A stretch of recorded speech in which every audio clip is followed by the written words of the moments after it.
जय श्री कृष्ण दोस्तों, BSR family में आपका स्वागत है। दोस्तों, आज की वीडियो में हम हर अमावस्या के दिन किया जाने वाला एक ऐसा उपाय बता रहे जिसके करने से जन्मों जन्मों का पितृदोष भी समाप्त हो जाता है। अगर हमारी कुंडली में पितृदोष हो या हमारे पितर हमसे रुष्ट होते हैं तो जिसके कारण देखिए हर कार्य में, चाहे संतान प्राप्ति में है, नौकरी में है, किसी भी कार्य में हम कार्य करते हैं तो उसमें असफलता, रुकावट अवश्य ही आती है। दोस्तों, अमावस्या पितरों का दिन माना गया है और इस दिन पितरों का तर्पण अवश्य ही करना चाहिए। अगर हमारे पितर हमसे प्रसन्न होते हैं तो हमें हर कार्य में सफलता मिलती है।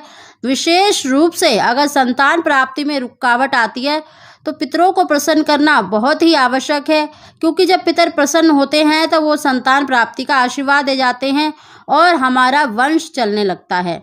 अगर हमारी कुंडली में पितर दोष है तो हर अमावस्या के दिन आपको पितरों का तर्पण अवश्य करना चाहिए। साथ ही जो हम आज एक उपाय बता रहे हैं उसको आप अवश्य ही करेंगे तो निश्चित ही आपके पितर आपसे प्रसन्न होंगे और आपका पितर दोष भी समाप्त हो जाएगा। दोस्तों, उसकी जानकारी देने से पहले जो पहली बार मेरी वीडियो को सुन रहे हैं प्लीज़ मेरे चैनल को सब्सक्राइब करें, बगल में बेल आइकन को दबा दें जिससे मेरी आने वाली सभी वीडियो का नोटिफिकेशन सबसे पहले आप तक पहुंच सके। दोस्तों, अमावस्या के दिन सबसे पहले ब्रह्म मुहूर्त में जगना चाहिए और स्नान करने के बाद सूर्य देवता को अर्घ्य अवश्य देना चाहिए और सूर्य देवता को जल देने वाले लोटे में थोड़े से काले तिल डालकर अवश्य ही सूर्य देवता को जल अर्पित करें। उसके बाद आप अपने घर के मंदिर में ही दोस्तों उस दिन आपको 2 ताजे आटे की रोटी बनानी है। देखिए, गाय माता को देने के लिए हमेशा स्वच्छ और शुद्ध भोजन देना चाहिए, कभी भी बासी या जूठा भोजन नहीं देना चाहिए। इससे और अधिक पितरदोष बढ़ जाता है और हमें और अधिक दोष लगता है। दोस्तों, अमावस्या के दिन विशेष रूप से हमेशा पितरों का तर्पण करना चाहिए। इस दिन आपको पीपल पर कच्ची लस्सी बनाकर उसमें थोड़े से काले तिल डालकर ओम पितृभ्यो तर्पयामि कहते हुए जल अवश्य अर्पित करना चाहिए और पीपल पर एक दीपक अवश्य ही जलाना चाहिए अपने पितरों के नाम से। और साथ ही इस दिन देखिए आपको 2 रोटी अवश्य बनानी है ताजे आटे की, और साथ ही आपको थोड़ा सा, और कभी भी गाय माता को हम रोटी देते हैं तो सूखी रोटी नहीं देनी चाहिए, उसमें गुड़ अवश्य रख के देना चाहिए।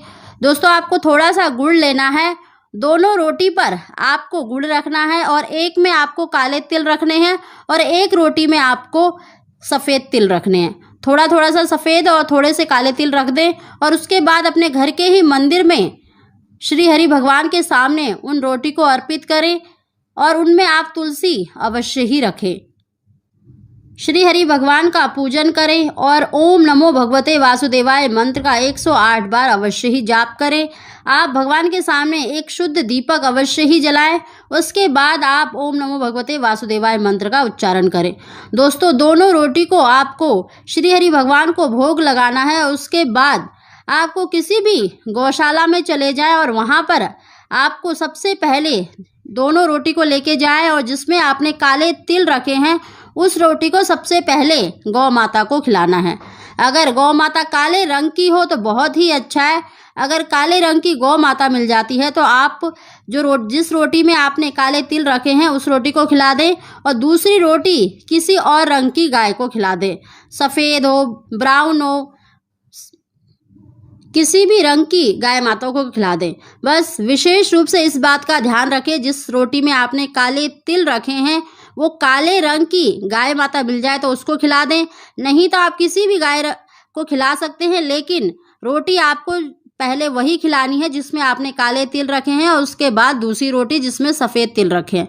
दोस्तों, अगर आप ऐसे करते हैं तो निश्चित ही आपकी कुंडली में जितना भी कैसा भी पितर दोष होगा वो समाप्त हो जाएगा और साथ ही आपको संतान प्राप्ति अवश्य ही होगी। दोस्तों, गौ माता को खिलाते समय भी आप ओम नमो भगवते वासुदेवाय मंत्र का उच्चारण करें। हो सके तो गौ माता की 4 परिक्रमा अवश्य ही लगाएं और उनसे अपने संतान प्राप्ति के लिए प्रार्थना अवश्य ही खिलाएं।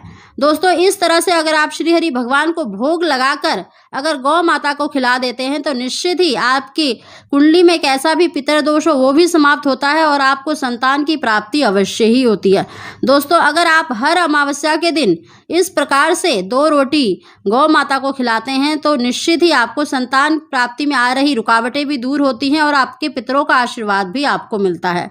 दोस्तों, अगर आप अमावस्या के दिन ये 2 कार्य कर लेते हैं, एक तो आप अपने पितरों का तर्पण अवश्य करें यानी पीपल की पूजा अवश्य करें और गौ माता को 2 रोटी अवश्य ही खिलाएं, एक में काले तिल रखकर और एक में सफ़ेद तिल रखकर। दोस्तों, इस तरह से अगर आप खिलाते हैं तो आपके जीवन में कैसे भी रुकावट हो वो अवश्य ही दूर होती है और आपको संतान की प्राप्ति अवश्य ही होगी। दोस्तों, अगर आपको हमारी जानकारी वीडियो पसंद आई हो तो इसको लाइक अवश्य करें। आप सभी को जय श्री कृष्णा।